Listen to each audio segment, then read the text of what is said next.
Pemirsa, mengapa judi online ini yang sudah merebak sekian lama tak kunjung bisa dihentikan dan dipadamkan?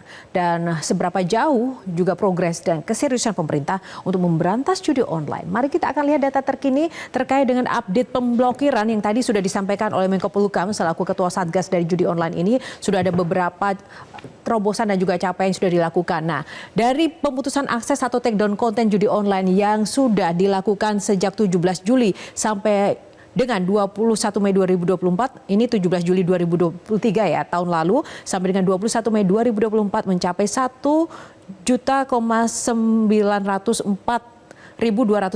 konten judi online sudah diputus dan sudah diblokir, dan termasuk juga ini ada 5.364 rekening yang diajukan oleh OJK juga sudah ditutup dan diblokir yang ini terafiliasi dengan judi online. Bahkan juga untuk e-wallet sendiri yang diajukan ke Bank Indonesia sebanyak 555 e-wallet yang juga sudah ditutup rekeningnya dan diblokir.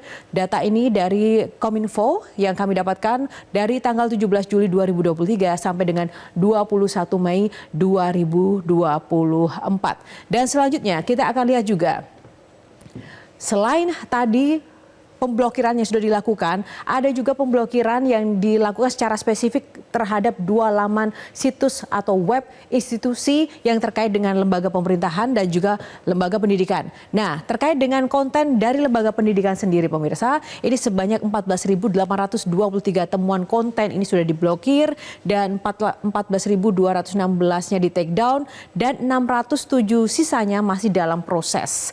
Dan selanjutnya untuk lembaga pemerintahan sendiri sebanyak 17.001 temuan kontennya sudah berhasil di take down, sebanyak 16.574 take down kontennya, dan masih tersisa 427 konten masih dalam proses untuk diblokir dan juga di take down. Nah, ini adalah sisipan laman, pemirsa. Jika Anda membuka situs-situs lembaga pemerintahan ataupun juga lembaga pendidikan, kadang ada link-link atau ada semacam iklan yang menyisip di bagian laman-laman konten dari pemerintahan, lembaga pemerintahan ataupun lembaga pendidikan yang ditemukan oleh tim cyber Satgas dari judi online, dan semuanya sudah dalam proses take down saat ini.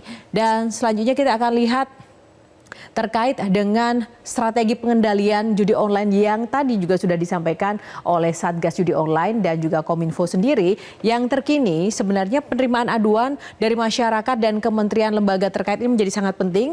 Kemudian dilakukan pembangunan sistem pemutusan akses rekening dan e-wallet secara masif bekerja sama dengan OJK dan BI. Dan ini sudah dilakukan sebagai bagian dari strategi yang utama untuk diprioritaskan kepada para pelaku dan bandar judi online yang merebak.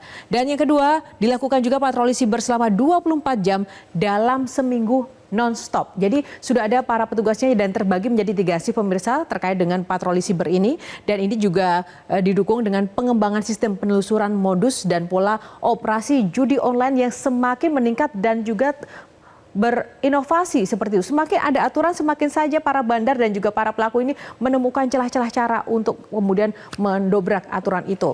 Dan yang ketiga adalah adanya penindaklanjutan melalui pemutusan akses situs dan take down konten yang kemudian ini juga dilakukan secara masif dengan peningkatan kualitas dan kuantitas SDM. Di sini juga ada peningkatan kualitas dan kuantitas SDM agar juga tidak gaptek dan juga ahli dan piawai terkait dengan era digital saat ini, sehingga dapat kemudian menjadi bagian untuk mencegah dari peredaran atau mungkin merebaknya judi online melalui situs-situs digital yang saat ini merebak. Lalu kemudian dari strategi pengendalian itu sudah ada temuan aliran dana yang kemudian dilaporkan oleh PPATK, dan kita lihat dulu dari luar negeri ternyata ada aliran atau transaksi ke 20 negara yang mencapai 5 triliun rupiah, dan bahkan laporan terkini mengatakan negara ASEAN menjadi yang terbesar dari bagian transaksi judi online itu. Nah, ini adalah data dari PPATK, dan kemudian sudah terdapat 5.000 rekening juga telah diblokir dari strategi dan juga Satgas Judi Online yang sudah bekerja.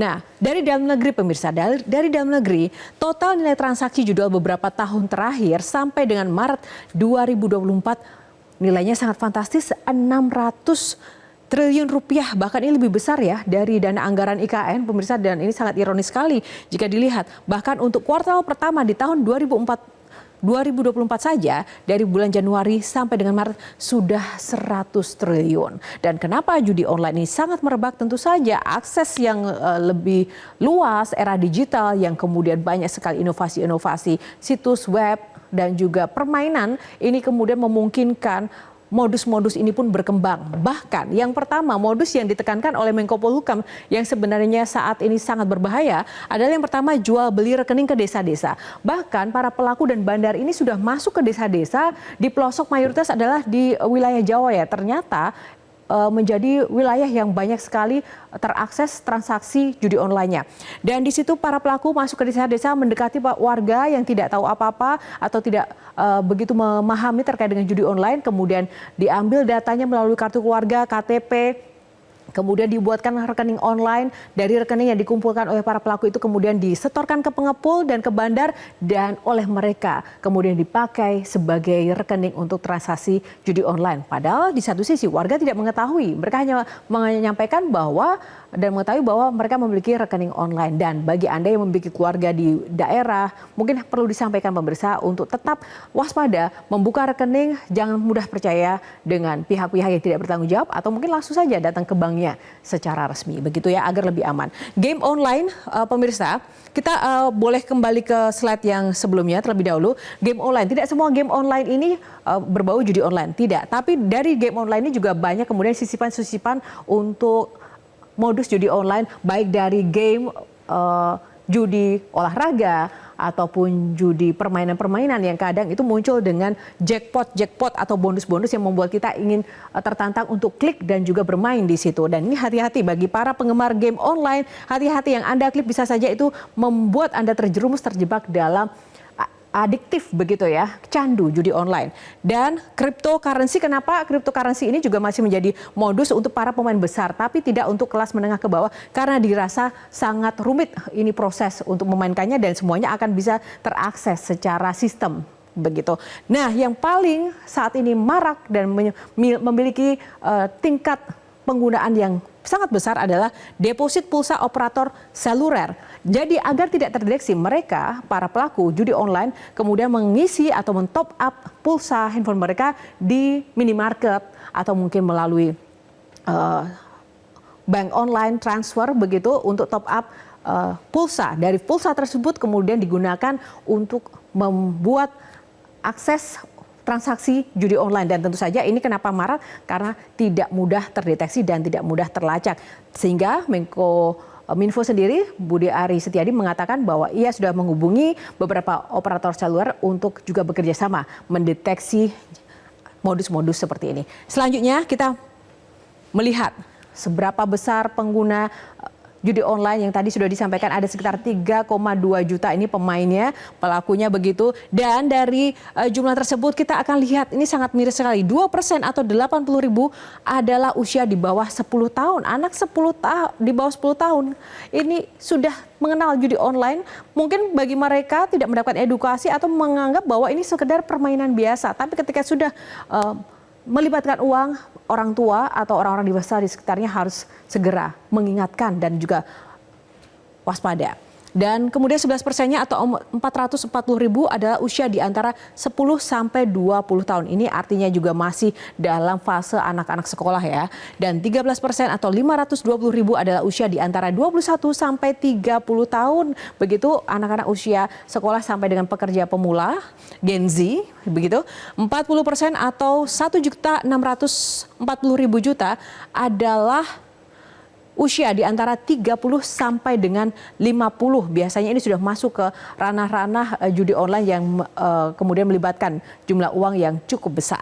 Dan 34% atau 1.350.000 adalah usia di atas 50 tahun. Nah, ini pemirsa karakter usia, kalau misalnya dilihat dari data ini tentu saja usia sekolah ini juga cukup besar ya, 2%, 12% ditambah 13%, kurang lebih ada 25% adalah usia anak-anak sekolah, dan tentu saja ini jumlah sangat besar, dan kita berharap dan akan terus mengawal agar judi online ini benar-benar harus segera selesai, bukan hanya sebagai bagian dari aksi operasi tindak kriminal biasa, bahkan efek jerahnya bahkan juga semoga tidak sekedar momen operasi musiman, karena ini benar-benar sangat merugikan dan juga bisa meningkatkan tingkat kriminalitas, tingkat bunuh diri tinggi, bahkan juga tingkat perceraian pun juga tinggi. Ini sudah mencapai 1.500 lebih keluarga bercerai hanya karena masalah judi online. Jelajahi cara baru mendapatkan informasi. Download Metro TV Extend sekarang.